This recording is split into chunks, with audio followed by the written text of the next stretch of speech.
Bueno, en primer lugar, vamos a terminar con esta última reflexión que compartimos, fruto también de la vida, que es la que nos va precediendo en todo y en cada uno de los discursos que estamos compartiendo.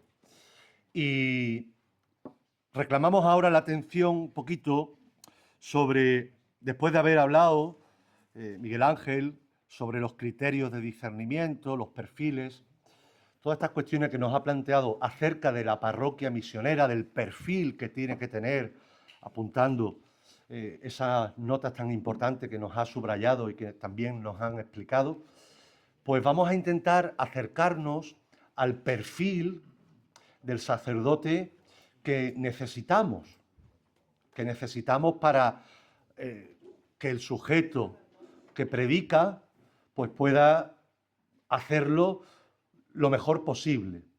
Lo mejor posible respondiendo a la necesidad y al reto pues, que hoy tenemos planteado. Esta última reflexión, por lo tanto, va dirigida fundamentalmente a nosotros, los sacerdotes, pero implica de una manera real, afectiva y efectiva a los laicos que estáis aquí también. Estas jornadas de formación compartida son siempre una riqueza, nunca son una amenaza.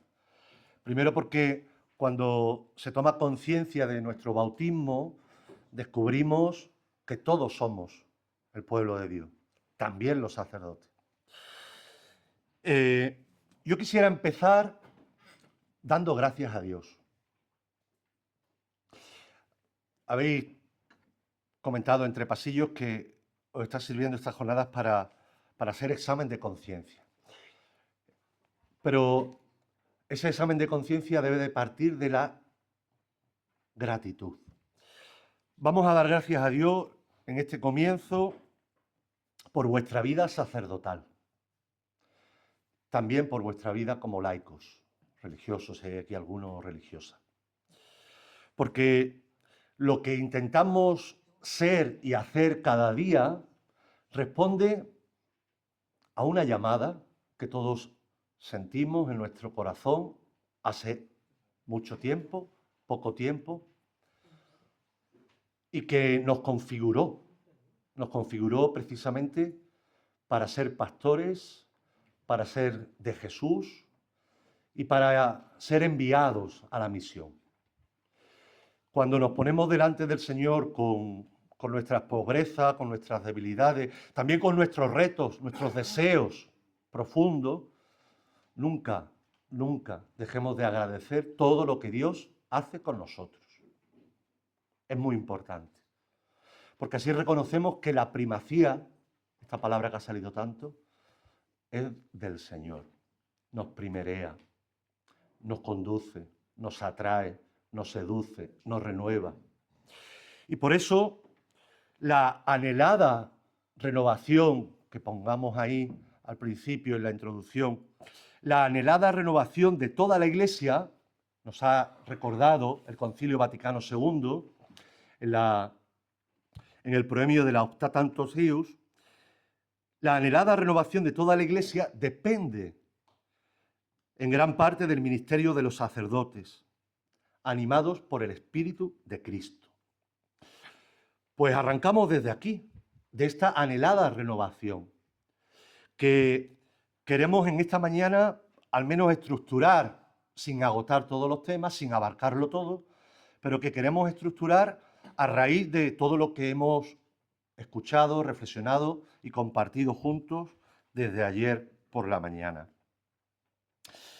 Mirad, yo creo que lo que está en juego en este momento en nuestra vida personal, en nuestro presbiterio, es precisamente esta renovación, anhelada renovación, que fundamentalmente responde a que con un criterio sano de juicio, con un criterio pastoral, debemos llevar a cabo. Debemos llevar a cabo si no queremos quedarnos a medio camino entre lo que somos y entre lo que estamos llamados a ser. el Papa el Papa León XIV ha escrito el Día de la Inmaculada una carta apostólica preciosa, que precisamente cita este texto con el que yo estoy introduciendo esta charla. Una fidelidad que genera futuro. ¿Dónde están, por lo tanto, los ejes fundamentales de nuestra vida como sacerdotes, como cristianos, como laicos? Yo señalo ahí fundamentalmente dos centralidades, que podían ser más, pero que creo que recogen, sintetizan y muestran lo que queremos en esta mañana compartir. En primer lugar, la centralidad de Jesucristo. En segundo lugar, la centralidad de la Iglesia.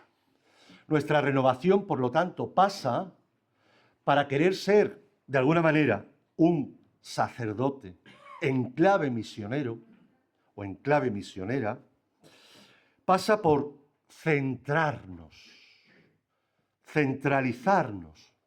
Y este ejercicio es importante. Estábamos comentando hace un momentito la cantidad de trabajo que tenía un compañero vuestro. En este momento de dispersión que vivimos, de desasosiego, de prioridades, de tantas y tantas cosas como tenemos en la agenda, en la mente, en el corazón, dos invitaciones muy importantes esta mañana. A la centralidad en nuestra vida de la figura que nos conforma, Jesucristo, y a la centralidad de la madre que nos cuida, la Iglesia. Porque nuestra identidad, lo que somos sacerdotes, presbíteros diocesanos, y nuestro hacer, la misión que se nos ha encomendado, tienen como fundamento constitutivo a Jesucristo. Él, insisto, ojalá podamos experimentar en esta mañana esta nueva experiencia. Él nos llamó, nos configuró, nos configura y nos envía a ser sacerdotes. De tal manera que todo sacerdote debe estar enraizado en Él, conformado con Él y unificado en su vida interior en Él.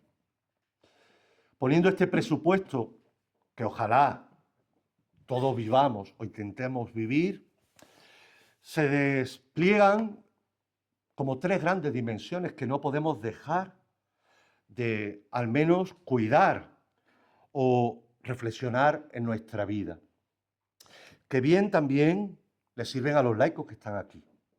En primer lugar, hablamos de una dimensión, ya lo hemos dicho antes y se ha repetido mucho, que es la encarnación.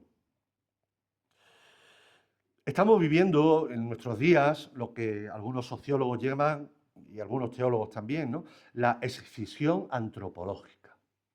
Esta ruptura, este desasosiego, este desequilibrio que atrapa nuestra vida. Y vivir desde la encarnación significa plantearnos el modo y el estilo de ser y de vivir el ministerio. Bueno, pero es que esto ya lo sabemos, esto nos lo han dicho ya muchas veces. Sí. Pero si queremos renovar nuestra vida, tenemos que ir al fundamento, al modo y al estilo de ser y de vivir el ministerio. No vale cualquier tipo de sacerdotes hoy. No vale, aunque los tengamos en nuestros presbiterios. Aunque sean muy buenos. Aunque hagan el bien. Pero no se trata de hacer el bien, sino de responder a lo que Dios nos está pidiendo. Es esta encarnación vivir en propia carne el servicio y la entrega a los demás. Que estoy seguro y convencido, no os conozco, no nos conocemos, que en este presbiterio y cada uno de vosotros en su individualidad ya lo hacéis. Que se traduce en palabras tan claras que ya no suenan tanto a repetidas que lo hemos convertido en eslogan. En olor a oveja, en arremangarse, en pringarse, en compartir la vida con el pueblo de Dios que se nos ha confiado. Y de esta primera dimensión, que es la encarnación, se superan al menos tres tentaciones que las tenemos y que debemos de revisarlas. Primera, el clericalismo. ¿Por qué nace el clericalismo? Pues el clericalismo se produce cuando o el pueblo de Dios se separa del clero o el clero se separa del pueblo de Dios. Sin caer en la cuenta de que todos somos el pueblo de Dios. Es una actitud mucho más profunda que la de mandar, o la de influir, o la de tomar decisiones, o que se haga lo que a mí me dé la gana. El clericalismo es mucho más que todo eso. Eso es lo que vemos, lo que observamos, lo que salta a la vista. ¡Qué clerical es! Por lo tanto, atención, este clericalismo toca la vida del sacerdote y toca la vida del laico. Porque en el momento en que el sacerdote se separa del pueblo, se clericaliza. Y en el momento en el que el pueblo separa al sacerdote, lo clericaliza. Vuelve a hacer lo mismo. Segunda tentación, el individualismo. Ya apareció un poquito fundamentalmente. Nuestro ser constitutivo y ser presbiterio es un elemento esencial el que no podemos aislarnos. No podemos aislarnos. El aislamiento es fruto de una inmadurez humana, psicológica, atrapada por un montón de consecuencias y de causas que no sabríamos ponerle nombre a todas, pero que las estamos padeciendo ya. En esta sociedad lo estamos viendo. Cuando más interconectados estamos, más individualistas nos hemos vuelto. Y en tercer lugar, el aislamiento, que es causa del clericalismo, yo soy el que más, del aislamiento no necesito a nadie. Tercero, el individualismo no necesita a nadie, me aíslo. Me aíslo y monto mi ministerio y mi vida sacerdotal como Dios me da a entender. Y no significa que no tengamos derecho a una libertad y una privacidad, no. Estamos poniendo en juego que la dimensión fundamental de nuestra vida, que es Cristo, nos tiene que estar constantemente descentralizando para centrarnos en Él. El aislarse es hoy un pecado grave. Segunda dimensión, la caridad pastoral. Hemos hablado mucho de ella y se habló mucho de ella, especialmente en la recepción de la pastorela Bobovi, allá por el año 92, creo que fue, cuando se buscó el núcleo fundamental en el que configurar la vida del sacerdote. La caridad pastoral es el amor nuestro como pastores, que vive el amor de Cristo como fuente y motor de su vida, que es el principio que unifica fundamentalmente nuestra existencia, nuestro ser, nuestro modo de actuar, nuestro modo de entender la vida sacerdotal. No nos desgastamos o quemamos en lo que hacemos. Repito, no nos quemamos ni nos desgastamos en lo que hacemos. Nos duele más y nos quema más el trabajo que hacen otros o que dejan de hacer otros. Esto es así. Porque si lo que hacemos desde esta caridad pastoral lo vivimos como fuerza renovada cada día, con la gracia de Dios, por supuesto, viviremos un ministerio satisfecho. Pero muchas veces estamos más pendientes en la no caridad, que lo que hace el otro me quema más que lo que yo hago. El trabajo constante de estiramiento que sufrimos los sacerdotes repercute fundamentalmente por el trabajo que el otro deja de hacer o hace mal, según mi criterio. Se traduce esta caridad pastoral en darse, servir, derrochar misericordia con todos. Este principio unificador, que además después también ha vuelto a salir, fundamentalmente en los documentos, especialmente de la Ratio, de la Conferencia Episcopal Española para los seminarios y la formación de los sacerdotes en los seminarios, etc. No me voy a parar aquí. Pero esta caridad pastoral, además, debe de ayudarnos a pensar cómo son nuestras relaciones humanas. Esto es muy importante. La madurez de lo que somos se juega en nuestras relaciones. En nuestras relaciones humanas que hoy se ven afectadas por una exaltación exagerada de lo afectivo, de lo emotivo, de lo sentimental. Ay, es que yo hoy me siento bien. Ay, es que yo hoy no me siento bien. Y en esta, podríamos decir, vaguada que es la tecnología, en la cual cada uno se expresa libremente, casi sin identidad. Las relaciones humanas hoy, en un sacerdote, en un laico, no se pueden presuponer de que sean con una madurez afectiva y efectiva. Es que yo llevo ya 50 años de cura. Bueno, pero en tu desarrollo del ministerio has cuidado tus relaciones humanas y afectivas, con todo lo que tú eres, con todo lo que tú vives, con todo lo que tú haces. Porque el afecto, el sentimiento, la emotividad nos está convirtiendo en personas, hemos dicho, líquidas. En el fondo, desfondadas, sin ninguna raíz, que nos ha atrapado. Estamos ante la extinción antropológica, que lleva a una vida en la cual en muchos momentos se termina de romper. Se termina de romper. Que conlleva en muchos casos dobles vidas. Lo estamos viendo todos los días. Todos los días hay un escándalo que salta a la prensa por un sacerdote o por varios sacerdotes o por un obispo que pega el pelotazo o que metió la mano donde no tocaba. Bueno, la encarnación, la caridad pastoral que engendra en nosotros una tercera llamada, una tercera dimensión fundante de nuestra vida, la fidelidad. Qué bonito aquello que hoy vamos a recordar, el día en el que nos impusieron las manos. Hagamos este esfuerzo. El Señor que comenzó en ti la obra buena, Él mismo la llevará a término. La fidelidad, por lo tanto, es un don de Dios que reclama de nosotros una petición constante.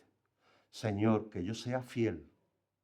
Vivir en la fidelidad, nos dijo el obispo el día de nuestra ordenación, la llevará a término el Señor. Hay que pedir constantemente esta gracia, la gracia de ser fieles.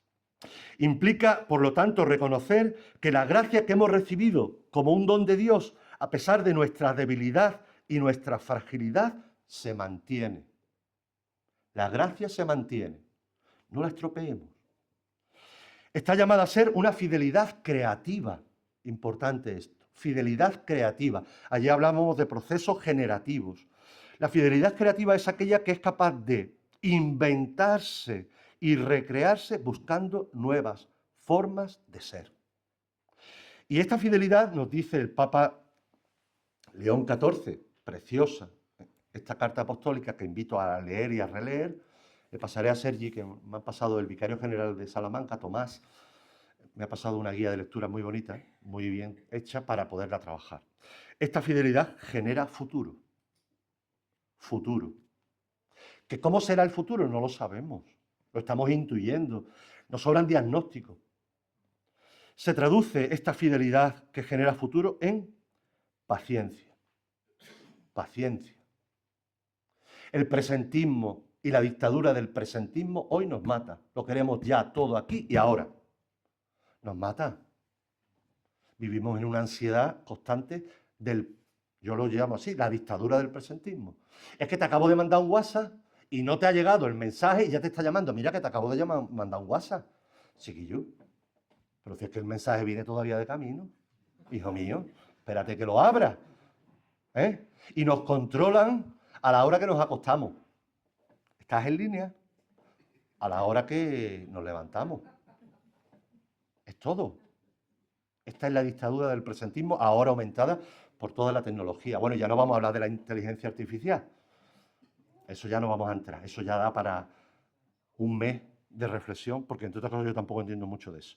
Por lo tanto, paciencia, constancia confianza absoluta en lo que el Señor y la Iglesia nos vaya pidiendo. Ahí hay que poner el futuro. Y frente a la dispersión de las tareas que tenemos, hablaré ahora después de una jerarquía pastoral. La centralidad de la Iglesia, que nos acoge como madre. Como no queramos a la Iglesia como madre, la tendremos como madrastra. Sí, señor. Como madrastra. Claro. Y las madrastras, pues ya sabemos, son de segundas nupcias. Mi padre se casó con esta mujer que no es mi madre. Y ahí vienen las peleas que se están originando en muchos presbiterios y en muchas iglesias locales, también en la Iglesia Universal. Este segundo aspecto nos recuerda nuestro sentido ya no de ser, sino de pertenencia, que también ha aparecido esta palabra. Nuestra pertenencia a la Iglesia, concretada, expresada, visibilizada, Christus Domini, en esta porción del pueblo de Dios, que es la diócesis, en la que nos hemos incardinados, hemos tomado carne. Estamos en la carne de esta Iglesia. Esto es muy profundo. Todo sacerdote, por lo tanto, debe de cuidar, velar, al menos estos tres aspectos que nacen fundamentalmente de esta centralidad en la Iglesia, que nos configuró por el sacramento del orden. Ojo, que esto nosotros no nos lo hemos inventado. No vamos a hacer aquí un curso de la teología del orden, pero sí vamos a ver cuáles son fundamentalmente esas consecuencias de esa gracia que recibimos. Y estas son la fraternidad, la relacionalidad y la comunión. Nacen del sacramento del orden. La fraternidad es el modo como yo vivo mi ser presbítero. Si mi madre no es una madrastra, iglesia, mi hermano no es un hermanastro. Es mi hermano. Por lo tanto, la fraternidad está en el núcleo, en el ADN de lo que estamos llamados a ser y a vivir. En segundo lugar, la relacionalidad. Es fundamental hoy no dar por supuesto que nos relacionamos, porque la vida nos ha llevado a tal cúmulo de situaciones, de vivencias, que más que vivir relaciones, sobrevivimos a informaciones. Y claro, nos perdemos lo más genuino de nuestra vocación, que es que hemos sido llamados con otros. La relacionalidad es ese mundo que nos envuelve, que nos hace sentirnos todos y cada uno miembros de un único presbiterio. Un presbiterio que será plural. Un presbiterio que tendrá sus dificultades. Consecuencia, pues, de vivir esto es la comunión. La comunión que se refleja en el obispo, en el presbiterio y en el pueblo de Dios. Nada sin el obispo, sin el presbiterio y sin el pueblo de Dios. Repito, invirtiendo el orden. Nada sin el pueblo de Dios, sin el presbiterio y sin el obispo. La comunión que estamos hartos de escuchar fundamentalmente con el obispo significa una realidad efectiva y afectiva. ¿Qué ocurre? Que esto también es un trabajo que nos cuesta. Porque claro, el obispo debe estar cercano a los sacerdotes. Eso se da por presupuesto. Pero los sacerdotes debemos colaborar con el obispo. ¿Y si el obispo no me cae bien? ¿Y si el obispo tiene unas ideas que no corresponden a la realidad en la que estamos nosotros insertos, en la que fuimos educados, en la que formamos este presbiterio? ¿Qué hacemos? Angelito, el obispo. Pobrecillos, los curas. Por lo tanto, nuestra comunión pasa por el obispo, que es mediación, no es fin, pero es mediación. Y muchas veces los obispos tienen que tener la humildad de dejarse acompañar y dejarse hacer. Igual que los presbiterios tenemos que tener la humildad la sencillez, la abnegación de dejarnos acompañar y de dejarnos hacer. Porque de lo contrario, saltarán las chispas, saltarán las chispas. Eso sí, todo muy arropado por yo lo he rezado, yo lo he estudiado, el Espíritu Santo me lo ha dicho. Con el presbiterio es necesario cuidar hoy la fraternidad, poniendo los medios necesarios para ayudarnos, apoyarnos y caminar juntos. La fraternidad nos compromete, los unos con los otros, y todos con el pastor de la Iglesia diocesana. En este sentido, en el número 17 de Una fidelidad que genera futuro, dice de nuevo el Papa León, insistiendo en el magisterio de sus predecesores. También por esto, siguiendo las indicaciones de mis predecesores, espero que en todas las iglesias locales, dígase Tortosa, surja un compromiso renovado. Hemos empezado con una anhelada renovación, para invertir y promover formas posibles de vida en común. Formas posibles de vida en común. Lo decía la pastora de Bobovi, lo dicen todos los documentos de la Iglesia. Y esto conviene rescatarlo, despolvarlo, porque hoy es inminente. De modo que los sacerdotes encuentren mutua ayuda en el cultivo de la vida espiritual e intelectual. Puedan cooperar mejor en el ministerio y, atención, se libren, nos libremos de los peligros. El demonio está ahí. Existe, no voy a decir cómo es, porque si no digo una palabrota y está feo que salga yo en la tele. Se libren de los peligros que puedan sobrevenir por la soledad. La soledad, hermano, la soledad. Esa mala compañía que es fruto del clericalismo, que es fruto del individualismo y que es fruto del aislamiento, como hemos dicho anteriormente. Vamos a continuar. Os veo muy serio, muy callado, ¿eh? Entonces, teniendo claro que lo que deseamos y pedimos esta gracia al Señor, estos no son unos ejercicios espirituales, pero es también tomar conciencia del momento formativo en esta formación integral que tiene que tocar nuestra vida, de esta centralidad de Jesucristo y de esta centralidad de la Iglesia. Una Iglesia que estamos en diáspora. También se escucha esto mucho ahora decir algunos autores, ¿no?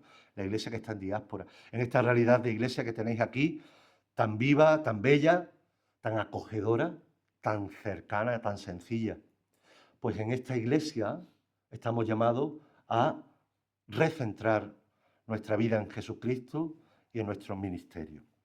¿Y cuáles podrían ser unos criterios de discernimiento y de actuación para que nosotros podamos ir dando pasos hacia ser unos sacerdotes, especialmente en clave misionera? Fijaros que Miguel Ángel antes ha tratado de plantear esos criterios de discernimiento y de actuación por parte de la comunidad parroquial. Vamos a aplicarlos un poquito a nosotros ahora, para no salirnos del argumento ni del hilo que venimos trayendo. Fijaros que, decía antes Miguel Ángel, la Iglesia existe para evangelizar. Yo afirmo, el sacerdote existe para la misión.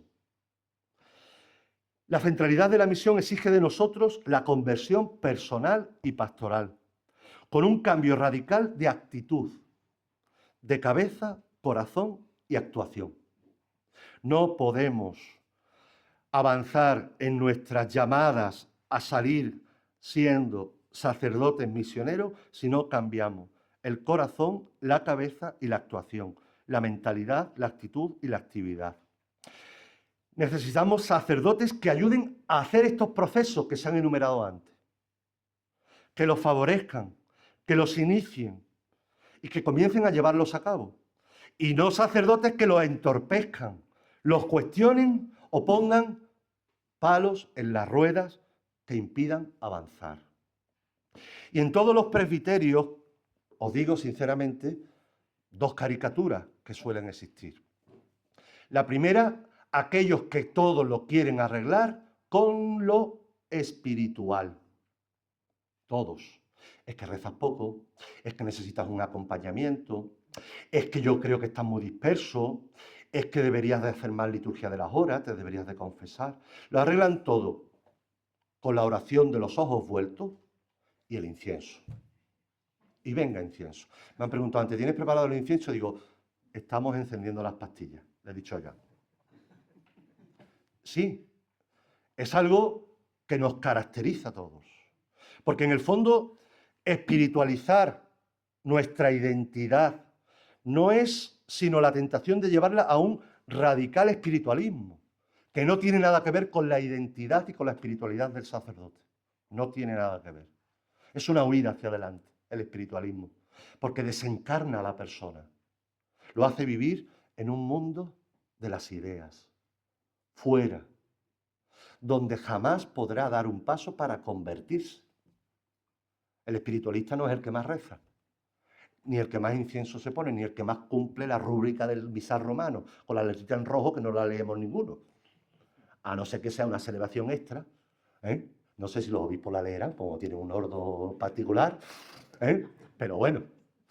Y después están, en la otro extremo, los que en nombre de la encarnación y de la entrega absoluta mantienen un activismo desencarnado que les lleva a vivir en una ideología que tampoco tiene nada que ver ni con nuestro ministerio, ni con nuestra vocación, ni con nuestra razón de ser. En un lado estarían los tradicionalistas y en otro lado estarían, al que ahora se quiere apuntar todo el mundo, los progresistas, que hacen mucho daño también, porque en nombre de la forma como defienden las ideas, se cargan lo trascendente. Y ya no solamente viven humanos, sino que se terminan, entenderme la expresión, secularizando. Es el otro extremo de este pequeño iceberg en el que estamos todos construidos. Por lo tanto, la misión es el fundamento de la renovación y de la conversión personal y pastoral. La misión es el fundamento, lo hemos dicho, como criterio primero y principal. Yo soy una misión, decía Francisco. El sacerdote es una misión. Toda misión nace, por lo tanto, del mandato de Jesús. Id y haced discípulos. Id al mundo entero y predicad el Evangelio. Y esta constante deberíamos de decírnoslas toda la mañana. Id y haced discípulos. No id y haced lo que os dé la gana. No id a comprar el pan. No id y haced discípulos. Por lo tanto, la tarea misionera se origina en la voluntad misma de Jesús. Esto es importante, ¿eh? Se origina nuestra misión en la voluntad del mismo Señor que nos envía. La misión, por lo tanto, no es nuestra. Ni la parroquia es nuestra, ni los laicos son nuestros. Seri, ni la diócesis es tuya. Primera actitud que os pongo aquí. Frente a la primacía de la gracia o a consecuencia de esta primacía de la gracia, renovemos nuestra gracia recibida. Los laicos en el bautismo, esa gracia que recibisteis, y los sacerdotes, junto con el bautismo, la gracia sacramental que nos conformó con Cristo, cabeza y pastor. Segundo lugar, la cercanía a Dios. El Papa Francisco, de una manera tan visible, tan bonita, ¿verdad?, nos ha hablado de varias cercanías del sacerdote, como columnas constitutivas de la vida de cada uno de nosotros, los presbíteros. ¿Qué significa la cercanía a Dios? Significa una vida interior espiritual, al menos con estos tres adjetivos: recia, honda e íntima. No vale cualquier vida espiritual, atención. La primacía de estar cerca de Dios, nuestra cercanía a Dios, no puede ser de cualquier modo. Porque de cualquier modo hay mucha gente que se encuentra con la trascendencia. De cualquier modo hay mucha gente que invoca a Dios. Y nosotros que vamos a representar, lo diremos ahora, sacramentalmente, al pastor, No podemos dirigirnos a Dios de cualquier modo. Por tanto, nuestra vida interior debe de ser de una espiritualidad recia, honda e íntima. ¿Qué actitud nace de aquí? Pues cultivar una fuerte vida espiritual, centrada en Cristo, que, repito, nos llama, nos configura y nos envía. Es volver fundamentalmente a ese amor fundante, primer amor. Eso es lo que la gente espera de nosotros, cuando crecen en su vida cristiana y toman responsabilidades, en que seamos gente de una vida interior fuerte, en un bloque, no hecho a pedazos. Eso es lo que la gente nos pide. La gente seria, los laicos con mayor conciencia de nuestras comunidades, es lo que nos pide, lo que quieren de nosotros. No quieren ni que tú seas gracioso, ni que tú seas un showman, ni que tú cuentes chistes, ni que tú sepas tocar la guitarra, ni que tú sepas cantar, que todo lo podemos hacer. Ahora esto sí, nos lo están pidiendo. Y ahí también analizamos la madurez con la que el laicado nos cuestiona a nosotros. Que nos viene muy bien. Nos viene muy bien. Tercera consecuencia de la misión como fundamento de la conversión y la renovación. Ya lo hemos dicho, no me voy a parar. El discernimiento pastoral y comunitario. Se trata de buscar sinceramente la voluntad de Dios. Hallar y buscar la voluntad de Dios. Tan ignaciano esto, ¿verdad? Y, atención, ordenar la vida y el ministerio hacia una salida, que se usa mucho esta palabra. Pero ¿cómo tiene que ser esta salida? Yo la califico de existencial. No es una salida física, no es una salida afectiva, no es una salida del entendimiento para comprender la realidad, es una salida de la propia existencia, de nosotros mismos. Porque de lo contrario estaremos asomando la pata, pero no saldremos. Por lo tanto, el discernimiento pastoral y comunitario tiene que ordenar nuestra vida y nuestro ministerio hacia una existencial salida, o hacia una salida existencial. Por lo tanto, la invitación que surge de aquí es a responder sin miedo a esta salida existencial. ¿Cómo podemos salir? ¿Cómo puede salir un sacerdote que lleva 50 años y que ha entregado la vida? ¿Cómo puede salir en su existencia un sacerdote recién ordenado, el que se va a ordenar sacerdote dentro de poco? Los sacerdotes que estamos en el ecuador de nuestro ministerio, bueno, si no nos morimos de un infarto. ¿Cómo? Esta es la pregunta. Segundo criterio de discernimiento y de actuación. La conversión pastoral misionera es una llamada apremiante. Apremiante, ya. Nos surge el amor de Cristo. Por lo tanto, y conviene recordarlo aquí en este momento también, no conviene dar por supuesta ningún tipo de conversión en nosotros. La conversión personal de cada uno de nosotros, ni tampoco la pastoral, se puede dar por supuesta, lo hemos dicho. ¿Por qué? Seamos realistas y sinceros con nosotros mismos, porque requiere tiempo. Tiempo. La burra no entra de culo. El fruto madura cuando madura. Segundo, paciencia. El rector del seminario nuestro, al que no puedo dejar de citar hoy, Alfonso Fernández Casamayor, tenía en la mesa de su escritorio una tortuga. Una tortuga. Y cuando íbamos nosotros que queríamos comernos el mundo, ¿vale? Menos mal que todavía el mundo no nos ha comido. Nos está intentando asayar, probar, como dicen los italianos, pero todavía no nos ha comido. Mira la tortuga. Oh, yo me ponía hirviendo por dentro, claro. La tortuga, salvo la tortuga. Pasito, pasito, paciencia, pasito, pasito. Una tortuga que tengo la suerte de tenerla yo, porque murió y me la pude llevar a mi casa. Allí la tengo. Implica, por lo tanto, paciencia, esfuerzo. Esfuerzo. No lo demos todo a una espiritualidad desencarnada, por favor, ni a una encarnación desespiritualizada. Y provoca, fundamentalmente, que nosotros descubramos este tiempo, esta paciencia, este esfuerzo, que remiten a un horizonte claro, que queremos ser no buenos, sino santos. Gaudate exultate, de lectura obligatoria. Es un gran tratado. Para ello, para el discernimiento pastoral y comunitario, se reunirán una y mil veces las veces que hagan falta el párroco con los laicos y los laicos con los párrocos. Se necesitan las reuniones para compartir, para trabajar, para provocar proyectos, para provocar encuentros.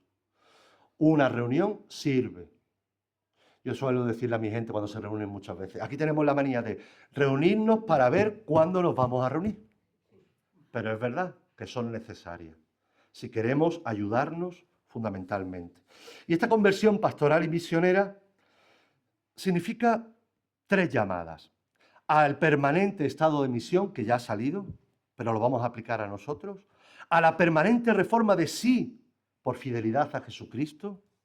Y a un cambio de estructuras superando el siempre se ha hecho así. No dar por supuesta la conversión implica estar en un permanente estado de conversión. Dicho de otra manera, según Evangelii Gaudium 25, en un permanente estado de misión. La conversión pastoral nos sitúa en un nuevo estado de misión. Esto exige de nosotros un verdadero cambio de paradigma en la pastoral. Repito, exige de nosotros un verdadero cambio de paradigma en la pastoral. De modo especial en la pastoral ordinaria de las parroquias. Se entiende así que el que no sea discípulo misionero no podrá hacer frente a esta llamada a la conversión. No fuimos formados, lo ha dicho antes Miguel Ángel, no fuimos formados en este paradigma de la pastoral misionera, porque todavía teníamos algunos recursos, algunos resortes para vivir y sobrevivir en una pastoral de mantenimiento. Pero hoy es urgente, necesaria, configurar un estilo de sacerdote que sean discípulos y misioneros. Antes nos identificábamos más con que el sacerdote era alter Christus. No dejamos de serlo, pero somos discípulos misioneros. Y ayudemos a los laicos a que se descubran así. Y ayudemos a que los laicos nos descubran así. No lo sabemos todo. No lo sabemos todo.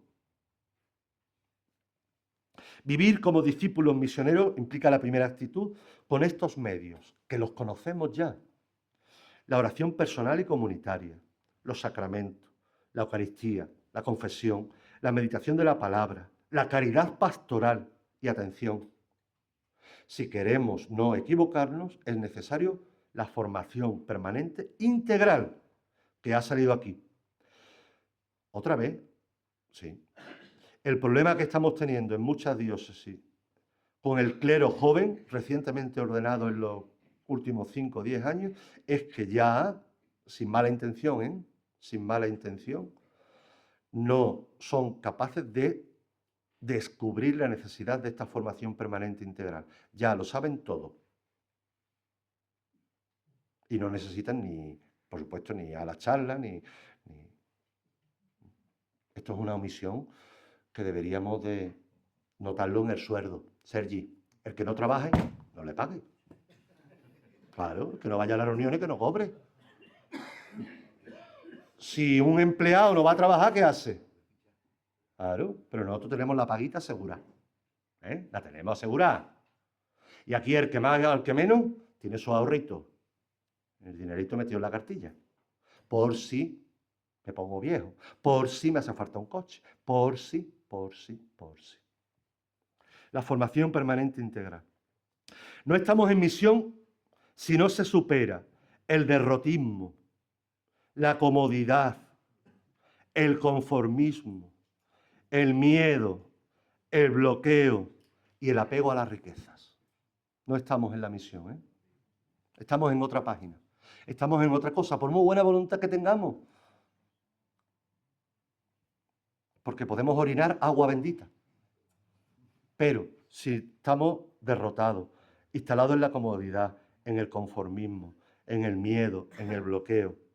Esto lastra nuestra vida pastoral, nuestra vida espiritual, nuestra vida personal, nuestra vida ministerial. Esto lastra lo que somos. Por tanto, me decía Paco el otro día compartiendo, el otro día en mi casa cuando nos reuníamos la última vez decía que en el Evangelio de San Marcos, en el capítulo 2, versículo 12, cuando llevan a aquel paralítico, ¿verdad?, en la camilla entre los cuatro, dice Marcos que los escribas estaban allí mirando, sentados mirando. Bueno, como meros espectadores, aquello no tenía nada que ver con ellos, y eran los escribas, ¿eh? A ver qué sucedía en la escena del pobre paralítico. Estamos aquí para colaborar, aunque nos equivoquemos, y no para estorbar. Sería bueno que en algún caso se hiciera algún signo por medio del cual el sacerdote que no sirve se le invite a decir: hijo mío, tú eres sacerdote según el rito de Melquisedec, in eternum, pero te vas a dedicar a otra cosa, porque lo tuyo no es el pastoreo. ¿O no se lo decimos nosotros a los laicos? Cuando ya a alguien lo tenemos metido como un chino en el zapato, y ping-pong, y ping-pong, y ping-pong, y qué pesado es, y qué pesado es, y qué le gusta controlar. Decimos, mira, ¿por qué no? Es que yo he pensado que te vas a dedicar, en vez de ser la responsable de catequesis, a trabajar en Manos Unidas. ¿Vale? Te lo quitas de en medio. Permanente reforma de sí por fidelidad a Jesucristo. Fijaros que esto está en el Concilio Vaticano II. Reforma de sí por fidelidad a Jesucristo. Madre mía, qué responsabilidad. En la conversión y la renovación pastoral se pone en juego nuestra fidelidad, lo hemos dicho antes. Nuestra fidelidad a Jesucristo. Y la fidelidad significa responder con autenticidad y coherencia a lo que somos. Con autenticidad y coherencia a los que somos. Supone abandonar la mediocridad humana, también la pastoral. Implica superar toda suerte de esto que le encanta al Francisco, mundanidad espiritual. O también dicho de otro modo, o de una mentalidad eficiente. Ni la mundanidad espiritual ni la mentalidad eficientista. Sí, tiene que ser ya. La fidelidad, por lo tanto, es creativa, que genera futuro, porque nace del encuentro con Cristo. Renovemos ese encuentro en esta mañana, que nos ama, nos quiere, nos recrea, nos estimula, nos renueva, nos fortalece. Por lo tanto, esta actitud, queridos amigos, significa vivir una fidelidad creativa que genere un futuro esperanzador con las mediaciones eclesiales que tenemos, aceptar la realidad que tenemos. Es muy importante. El obispo, los hermanos sacerdotes y las personas a las que servimos. Aquí todos necesitamos reformarnos. Todos discípulos, todos aprendices. El cura que se estanca se para y lo lleva a la corriente, se lo lleva al Ebro. Aquí nosotros diríamos, en Málaga se lo lleva la playa. Los curas que necesitamos tenemos que cambiar el chip, reciclarnos y estar convencidos de que las cosas se pueden hacer de otra manera. ¿Por qué? Por fidelidad a Jesucristo. Tercero, cambiar estructuras superando el siempre se ha hecho así. Esta es también una pasión que debemos de reciclarnos. En los presbiterios nos encontramos, lo he dicho antes, con varios tipos de sacerdotes que conviven entre sí. Yo no quiero hacer ninguna valoración por parte nuestra. Subrayamos lo espiritual o subrayamos lo social. Pero también hay los que subrayan el siempre se ha hecho así. Porque están en medio de estas dos realidades, del espiritualismo o del activismo. el siempre se ha hecho así responde a una inseguridad de nuestro ministerio.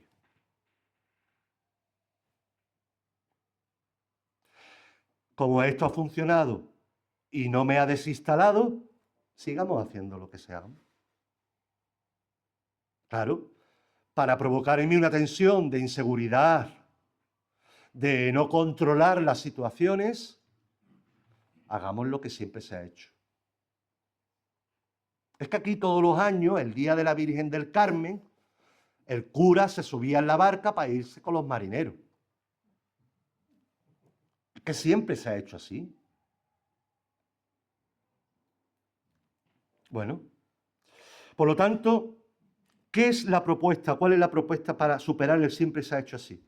Situarse entre lo que dice el Evangelio, entre lo antiguo y lo nuevo desde una sana tensión. Atención, estableciendo lo que yo llamo una jerarquía pastoral.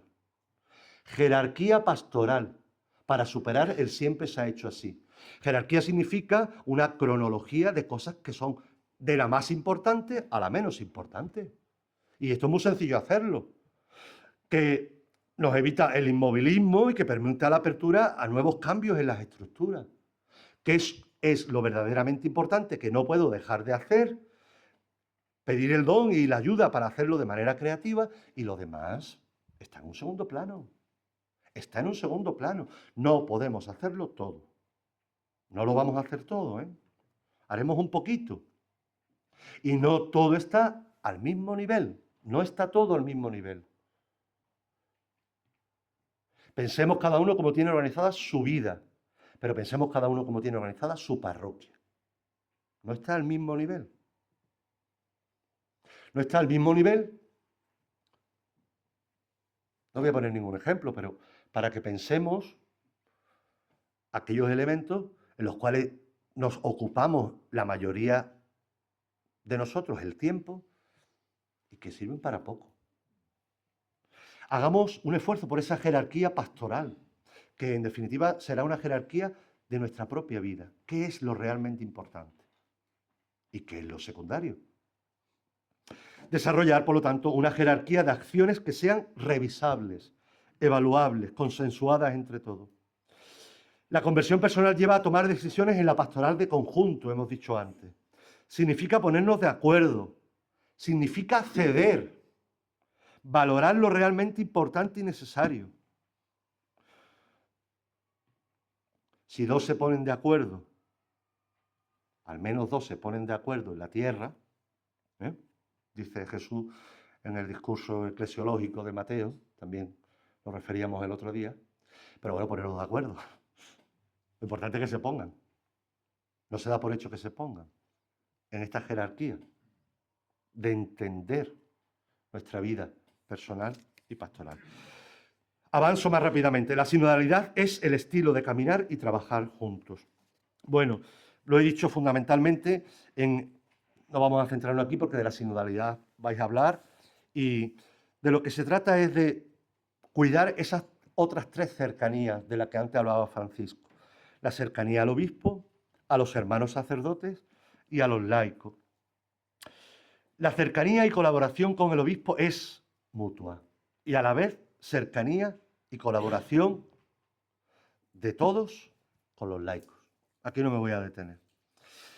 El obispo debe expresar confianza y docilidad en los sacerdotes y en los laicos. Y todos debemos potenciar la fidelidad a lo que somos, por amor a esta comunión y a lo común. Lo común se debe traducir en algo fructífero en la pastoral. ¿Cuál es la actitud que se nos pide? La cercanía, la colaboración sincera en todo aquello que el obispo necesite de nosotros. Atención, este no es el problema es cuando choca en nuestra conciencia, en nuestra libertad, que aquello que nos manda a hacer el obispo no estemos de acuerdo o no lo veamos. Ahí es donde está el problema.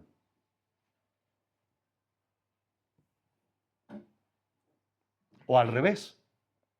Lo que el presbiterio le plantea al pastor, junto con los laicos, pues en conciencia él no lo puede hacer, o no lo quiere hacer, o no lo debe hacer.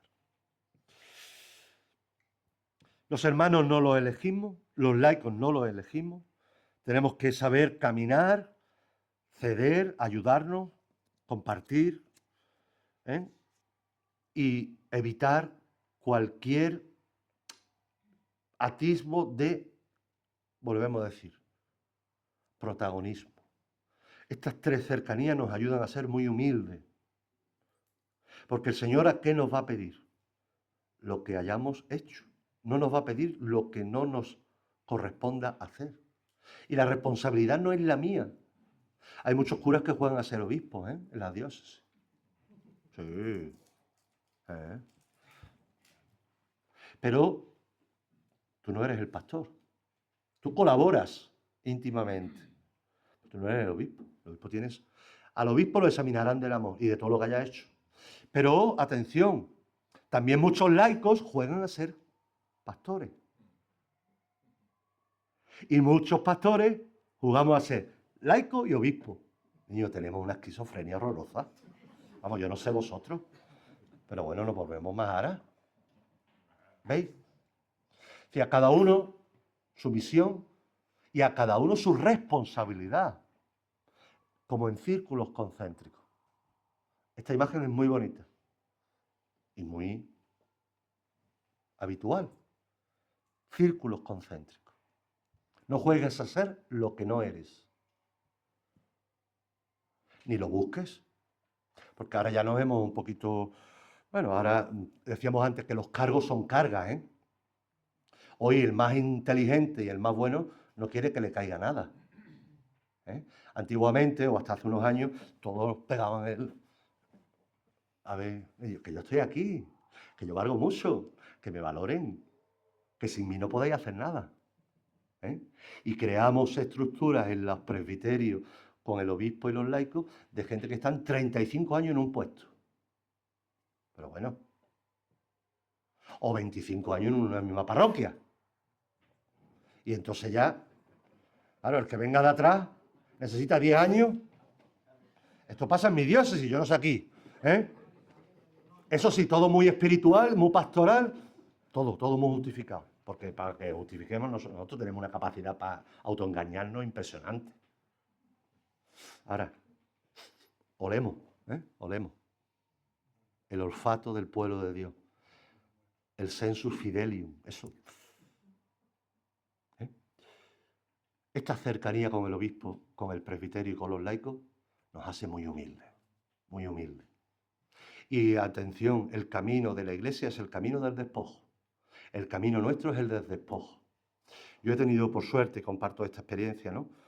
Por suerte digo, o por desgracia, estoy vivo desde hace un año. He vuelto a vivir. Y ahí es cuando me he dado cuenta, gracias a la ayuda de los compañeros, aquí hay dos, pero son muchos más, de que somos muy frágiles, muy frágiles, muy frágiles, muy frágiles. Tengo 50 años y he podido cumplir. La tercera vez que nazco a la vida, dice mi madre, que todavía me vive. Cuando nació, que me parió ella. Después cuando pequeño, que tuve una enfermedad grande, que si me iba, con 10 años, y a los 49. Ha sido una kenosis. Y dice uno, ¿y para qué tanto insistir en 20.000 historias? ¿Para qué tantos quebraderos de cabeza? ¿Para qué tantas chuminadas y tantas tonterías como nos metíamos los curas en la cabeza? Y se las hacemos meter a la gente. Por favor, si nos vamos a morir, sabéis que nos vamos a morir, ¿no? ¿Sabéis que nos vamos a morir? Importante recordarlo. Muy importante recordarlo. Porque de ir a acompañar a un compañero que había venido a dar una charla para el mal a mi parroquia, a verme en la UCI de un hospital, sin saber lo que había pasado, y con la cabeza abierta, bueno, yo la tenía un poquito tocada, pero ya me la remataron. Ya me la remataron, ¿vale? Es necesario que hagamos esta reflexión. De verdad lo digo. Nos jugamos mucho. No queremos ser buenos, ya lo somos. Queremos ser más. El sacerdote sempre mayor. Y finalmente, la formación y los procesos parroquiales como un instrumento esencial. No nos cansaremos de decirlo. La evangelización es un pobre que le dice a otro pobre dónde le dan de comer. Olvidemos los números, olvidemos los números. Las iglesias más florecientes en Asia y en África no son de miles de personas, de millones de personas, no lo son, ni lo van a ser. América ya está cayendo en picada. Nosotros resurgiremos como Israel. Esperemos que no de la ceniza, sino del fuego que todavía sigue alumbrando. Olvidemos los números. Por lo tanto, la formación y el proceso, esto es hacer un cuadro con una pieza. ¿Cómo están esos? Mira, qué bonito se ve.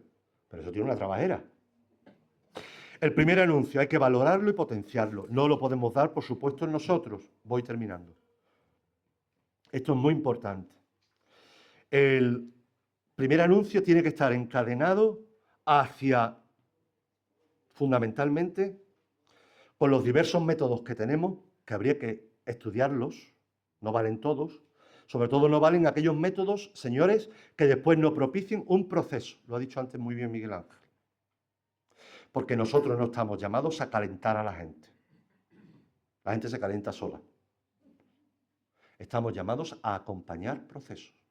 Que esto nos compromete. Es mucho más duro para nosotros y no estábamos acostumbrados. No estábamos acostumbrados a esto. La formación y los procesos personales y de grupo que se dan en las parroquias deben de ser valorados, acompañados, potenciados por los sacerdotes. Hay que hacer procesos, señores. Hay que hacer procesos. No nos vale, y volvemos a decirlo, en los seminarios tenemos que hacer procesos. Nuestra vida es un proceso, como cura. Somos un proceso. Por lo tanto, valorar y potenciar. Promover, iniciar y crear los grupos. Sí, dará mucho fruto a la larga, dará mucho fruto. No creamos en la pastoral de la inmediatez, creamos en la pastoral del grano de mostaza. Porque lo hemos comprobado entre nosotros. Para que tú cambies y te conviertas, aunque sea un solo pelo de tu cabeza. ¿Cuánto tiempo ha pasado? ¿Cuánto tiempo? Si para formar a un cura necesitamos 6 o 7 años. Ahora queremos a los laicos formarlo con 3 cursillitos. Y la mitad de las cosas se las mandamos como enlace por YouTube. O por enlace por el WhatsApp. Toma, mira esto que te viene muy bien. Señores, que sentar a la gente. Que la raja de aquí atrás, no voy a decir palabrota porque estamos en la tele, la raja de aquí atrás duela. Muchas horas. De pica piedra. De pica piedra. Hay que picar piedra, ¿eh? Eso nos lo decía el pobre Salvador Pie cuando estábamos en Roma. Se ponía así, parecía una locomotora, nunca mejor dicho. Hay que picar piedra. ¿Y qué razón llevaba este hombre? Porque en la vida cristiana, en nuestra vida espiritual, en nuestra vida sacerdotal, es más importante lo que no se ve que lo que se ve. La punta del iceberg fue lo que vio el Titanic, que era nada, y lo hundió. La nada hundió al todo, al gran, todopoderoso Titanic. Y, por último, la predicación y el ejercicio de la caridad. Son 2 dimensiones fundamentales que nosotros no podemos dejar de hacer y de hacerla bien, cuidando el ministerio de la palabra y del servicio. Dejaros ya de copiar las homilías de internet. Es que eso se nota. En el momento que uno coja dominicos.org, jesuitas.com, no sé qué punto es, y ya sale la homilía. Ya. Bueno, y ahora con la inteligencia artificial metes 3 palabras: paralítico, samaritano y geraseno, y te sale ya un discurso. Cuidemos esto, que lo tenemos ahí en la mano. Fundamentalmente, cuidemos la palabra y el ministerio del servicio. Los pobres nos perdonarán, decía San Vicente de Paúl, el pan que le demos con el amor con el que se lo demos. Los pobres nos perdonarán el pan que le demos. Y está claro que hoy es importante, vital, signo de nuestra viveza como presbítero y como comunidad cristiana parroquia, cómo estamos en medio de los pobres. Este es un criterio fundamental que no debemos dejar de pasar. Nos vayamos a volver tan en salida, que no lleguemos a ningún lado, que nos pasemos ya. Ya nos pasamos. Tanta salida que ya no. Los pobres. ¿Dónde están estas necesidades? Los vulnerables, los despreciados, los inmigrantes, los enfermos, los rotos. Este es un criterio. Cuidar la pastoral de la palabra y cuidar la pastoral del gesto concreto. Termino. Ahí he puesto yo un decálogo que os lo voy a decir una verdad. Está muy bonito para que lo leáis, pero yo no me voy a detener. Si os ayuda, bien está. Porque la charla la voy a terminar de una manera que no tenía prevista. Y con esto termino. Y es que anoche leía la carta que el Papa León XIV, no sé si lo habéis leído, le ha escrito a los sacerdotes de Madrid, aunque en Madrid no pasa nada, ¿no? Los sacerdotes de Madrid con motivo del Convivium. ¿Vale? Termino con esto.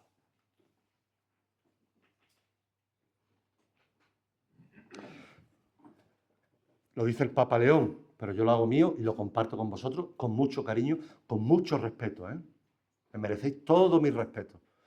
Y hemos dado gracias al comienzo de esta reflexión, dando gracias al Señor por todo lo que en vosotros hay, que el mismo Señor llevará a término. No nos desilusionemos nunca. No nos desanimemos. Si alguien torpea, pon cogotazo y para adelante. Dejarse de rollo. No estamos para perder a ninguno de estos que el Señor nos ha dado. Se va perfilando así, leo textualmente. ¿Qué tipo de sacerdote necesita Tortosa? Él dice Madrid. Y la Iglesia entera. En este tiempo, ciertamente, no hombres definidos por la multiplicación de tareas o por la presión de los resultados, sino varones, repito, varones configurados con Cristo, capaces de sostener su ministerio desde una relación viva con Él, nutrida por la Eucaristía y expresada en una caridad pastoral marcada por el don sincero de sí. No se trata de inventar modelos nuevos, ni de redefinir la identidad que hemos recibido. Toma ya. No se trata de inventar modelos nuevos, ni de redefinir la identidad que hemos recibido, sino de volver a proponer con renovada intensidad el ejercicio, el sacerdocio en su núcleo más auténtico, ser alter Christus, dejando que sea Él quien configure nuestra vida, unifique nuestro corazón y dé forma a un ministerio vivido desde la intimidad con Dios, la entrega fiel a la Iglesia y el servicio concreto a las personas que nos han sido confiadas. Pues gloria al Padre, al Hijo y al Espíritu Santo.